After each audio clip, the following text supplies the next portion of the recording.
Hello team and welcome back to One on One, the show where we two-foot the facts and get in the face of new knowledge. Today's episode is about a goddess who's been laying waste to the giants of yesteryear, a new football dynasty that threatens to upset the apple cart of Italian football's elite. That's right, you've guessed it. Today's episode is all about Atalanta Bergamo Calcio, aka La Dea, aka the fearless goddess of hunting. However, Gianpiero Gasparini's men aren't beheading any centaurs in this epic. Oh no, just slaying Serie A opposition in the pursuit of domestic silverware and Champions League status. As of matchday 26, the Black and Blues occupy 4th place in Serie A, having scored 10 more goals than the next best total. They also made it to the quarterfinals in their maiden Champions League campaign, so things were going well. Not only are these boys making history, they're doing it in style.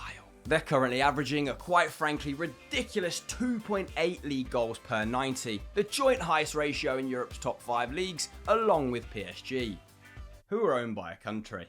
To give you some perspective, that's almost half a goal more than Liverpool are averaging per 90 in the Premier League, all on a shoestring budget. In recent years, they've dumped Juventus out of the Coppa Italia in emphatic fashion. They've thrashed Inter Milan by a 3-goal margin at home, and Papu Gomez and Sons dished out AC Milan's worst league defeat in 21 years, smashing them by a 5-goal margin. You could say they've beaten the big boys black and blue. Get it? Because that's their nickname.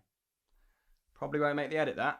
Shocking content. And if you needed any further evidence that their presence isn't welcome at the top table of Italian football, then try this one out for size. Andrea Agnelli, chairman of Juventus, recently questioned whether Atalanta were deserving of an automatic Champions League berth because of their lack of history in the competition. What about your club's history of pillaging Atalanta for their best players at every given opportunity, Andrea? What about that? Yes, the boys from Bergamo, a historic city of just 120,000 souls, have scaled giddy new heights, and I, for one, am very bloody excited.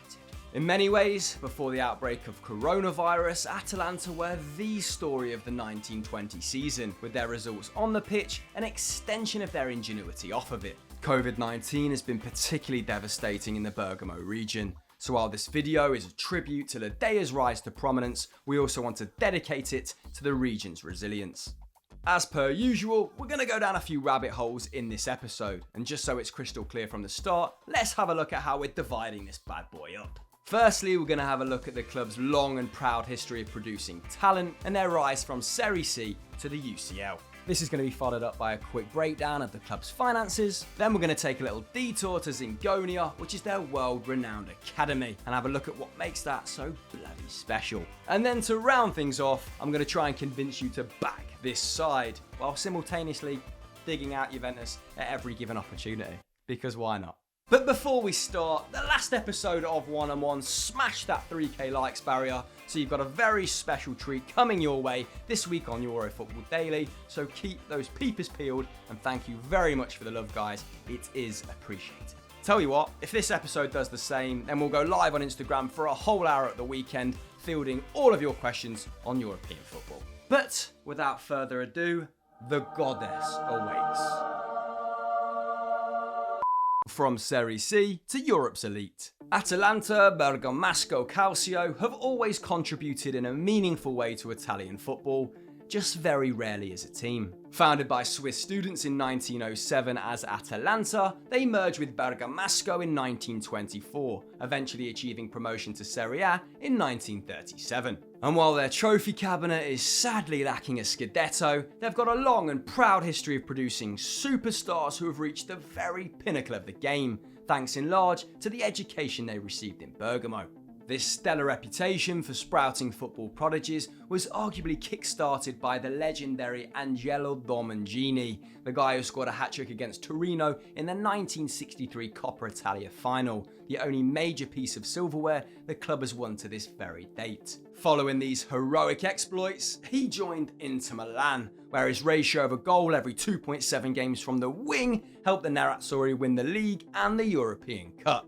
From here on in, the big boys were very interested at what Atalanta had to offer. Shortly after that, Ledea only went and produced 2 World Cup winners in Antonio Cabrini and Gaetano Scorrea. Then in the mid-1980s, as the AC Milan period of dominance began under iconic manager Arrigo Sacchi, the fertile grounds of Zingonia would produce yet another superstar in Roberto Donadoni. After winning both Serie C and Serie B with his boyhood club, the midfield maestro made the switch to AC in 1986, a well-trodden path for Atalanta's budding talents owing to its geographical proximity, where he won 6 Serie A titles and 3 European Cups / Champions Leagues. In the interim period, Laura Bici would produce yet another club legend, but this time for Juventus, in the form of midfielder Alessio Tacchianardi, who joined the Bianconeri in 1994. He went on to make 400 plus appearances for the club, and now his name is just one of 50 inscribed on Juve's brand new stadium. Unfortunately, I don't even have time to talk about Marino Parani or Gianpaolo Pazzini, Riccardo Montolivo,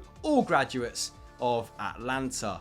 Trying to keep this to 20 minutes, already know that's not happening. And yes, there were times this turnover clearly affected Atalanta in a big way, with the club sliding from the top flight to Serie C in the space of 3 seasons in the late 70s and early 80s. However, even when Ledea was down, she was never out. After losing to double winners Napoli in the 1987 edition of the Coppa Italia final, relegated Atalanta began a European Cup Winners' Cup campaign from the depths of Serie B. Despite having to juggle a promotion bid with this unlikely foray into Europe, they shocked everyone by reaching the semi-finals, setting a record for the best finish by a club from the second tier in the process. And now, almost 40 years later, Atalanta's rise to the upper echelons of Serie A has been nothing short of spectacular, with performance levels rising despite player turnover increasing. The club only secured promotion from Serie B in 2010-11,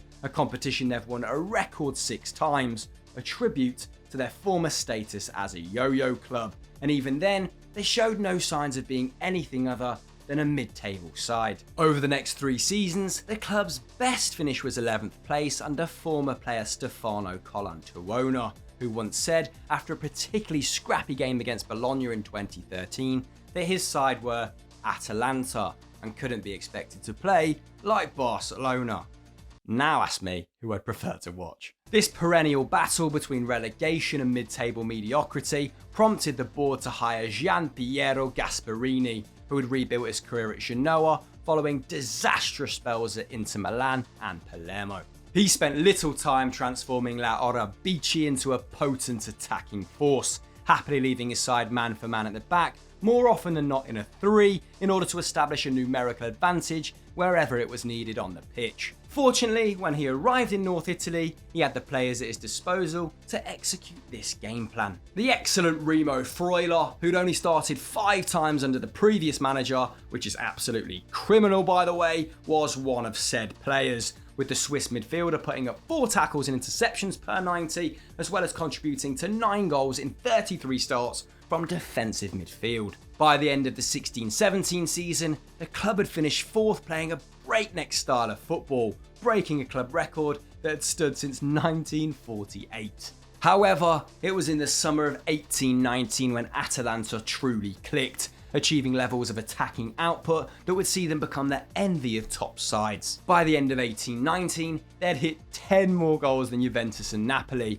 achieving silver in the Coppa Italia as well, only the 4th time in the club's history they'd reached the final. Now in 1920, after retaining a number of their key players and adding experienced campaigners like Luis Muriel, Gasperini's men are ready to claim Champions League football once more. And as you guys were so interested in finances in the last video, I put together a quick breakdown of how this performance on the pitch is affecting Atalanta's coffers off of it. Black and blue in the green. Recent performances won't mean that the club stops selling players. Clearly this is hardwired into their business model.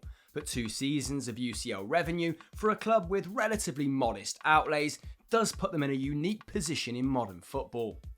It makes them profitable. Club owner Antonio Picassi is a shrewd businessman who's transformed the club's accounts, with profits rising from just €10,000 in 2013 to around €24 million in 2018. And while a lot of clubs might compromise their financial stability in order to reach the Champions League promised lands, Atalanta appear to have their long-term finances nailed down too.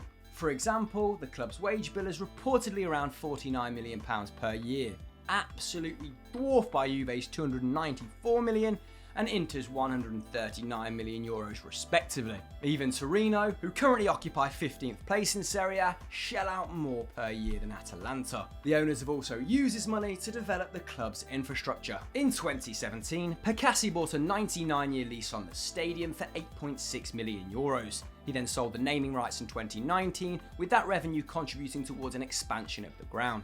And these numbers don't even include the recent departure of Dejan Kulusevski to Juventus, a sale that could eventually bring in a whopping £37 million for the club. And despite being on the cusp of cementing their place in the Champions League places, they remain a selling club, and proudly so.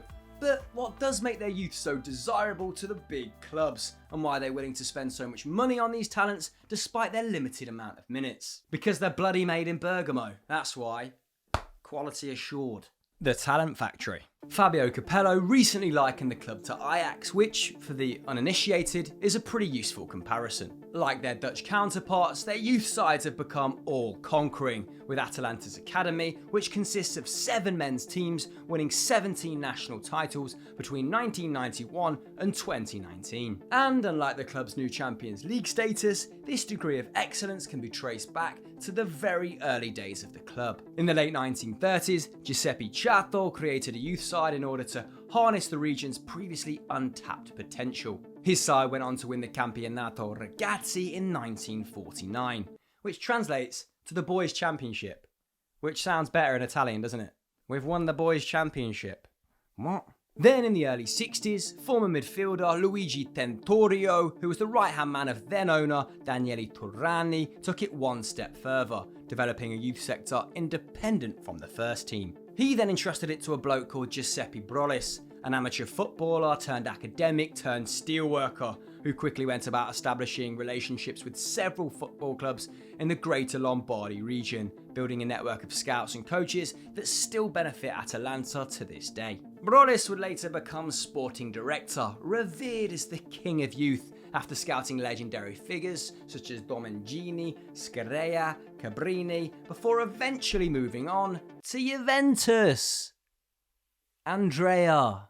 So yeah, he did alright, didn't he? In recent times, the running of the academy has been entrusted to the likes of Fermo Favini and Volta Bonacina, both former players, an essential prerequisite to working at the Centro Sportivo Bortolotti, closely resembling the Bayern and Barca models. So this isn't something the club have put in place in recent times, it's an 80-year-old ecosystem that's been carefully pruned by people with a genuine affinity for the club. And to this day, it continues to be the beating heart of Ledea, with the club consistently investing in new facilities and adapting and improving their much heralded methods. For example, the club have identified 12 training areas that they think are essential for success, from technical tactical preparation to injury prevention and rehabilitation. Each area has a designated specialist who creates guidelines for every single academy team, from the youngest age group to the under-19s. Also within the club's ranks, shouting and screaming and scolding players is seen as a dereliction of duty. Instead, the emphasis is on setting individual goals and encouraging players to progress at their own pace. They're then tested on said goals every 3 months. And unlike, say, Barcelona, there's no emphasis on a specific formation either. Atalanta's overarching goal is to produce sound technical players who are adaptive to a number of systems. After all, not every graduate has to be good enough for Atalanta's first team. There's a lot of money to be earned selling to clubs in the bottom half of Serie A and the upper echelons of Serie B. And the more well versed these players are in a number of systems, the more appealing a prospect they are to prospective buyers. But in order to keep honing this talent, the club needs to keep the best and brightest coming through the doors. Working in what seems like perfect harmony with Ledea's coaches is their extensive network of scouts. Alberto Piccini, physical trainer of the club's under-19s, summed up the symbiotic working relationship perfectly. And as the latest figures reveal, the scouts appear to be working overtime. In 2018-19, Atalanta had a whopping 76 players under contract, Whereas Chelsea, for example, known hoarders of talent, only had a meagre 41 in comparison. In Bergamo, it's about quantity and quality in equal measure. For every Alessandro Bastoni, sold to Inter Milan for roughly £30 million in 2017, there's an Andrea Petagna to Spal for £10 million, or a David Zappacosta to Genoa for £4 million. In fact, as of this season, Atalanta's academy has more active players in the top 5 leagues than clubs such as Dortmund and Ajax. Consider the disparity between resources and population, and these numbers become mind-boggling. This recent exodus has meant that there's less graduates in the first team than when Gasperini first took the reins, which the board will no doubt be keeping an eye on. However, fear not, football romantics, there's already new names on the horizon being labelled the next best thing. Not sure how constructive that is, but they are Amad Traore, who's piqued interest from Juventus. Shock. Roberto Piccoli and Christian Capone, if memory serves me correctly, but he's 20-ish now, so going off at a tangent. So to conclude, the pillars of Ledea's youth strategy are 1. Sourcing a significant amount of local talent. 2. Housing it and absorbing those costs as part of their way of operating. And 3. Coaching them in a way free from previous football dogmas. All pretty simple, really. So, hop to it. Clubs around the world. A goddess for all. According to Understat, purveyors of the expected goals model, Atalanta were the second best team in Italy last year behind Napoli. Just 3 points off top spots when you readjust the table based on the quality of chances conceded and created. This season it has them down as top by a sizable 4 points. Now those at home unconvinced by XG might be sat there rolling their eyes. And yes, I know, despite what the underlying numbers are saying, Juventus are odds on to win yet another Scudetti. That's about 648 in a row. But this is precisely the reason we should look at those numbers and use them as a slither of hope, a beacon of inspiration, if you will. Atalanta are there, despite the financial disparity, despite being led by a manager who's failed at a big club, despite being held together by journeymen footballers who haven't produced anywhere except in Bergamo. This season isn't a one-off. This is something they've been building towards since Gasperini's first year in charge. And now they're armed with Josip Ilicic, arguably Serie A's best player this season. They stand every chance when football resumes, when this fairy tale that turned into a nightmare hopefully returns to being a fairy tale. Boff. Another episode of 1 and 1 done. What do you guys want to see us do next? Let me know in the comments below. I know this episode was long. I got carried away. There's a lot to enjoy about this club at the moment. And like we said, this is also dedicated to the resilience of people in Bergamo right now. I want to hear from you in the comments. If you're on lockdown, if you're bored, drop me a note on Twitter, Instagram. I'll get back to you guys. And there we have it. Like, subscribe, all that good stuff. And I'll see you next time. Fede, quick question for you, mate. How do I pronounce Gianpaolo Pazzini? What about La Orebici? Angelo Domengini? Pazzini or Pazzini? Orobici, mate. Orobici.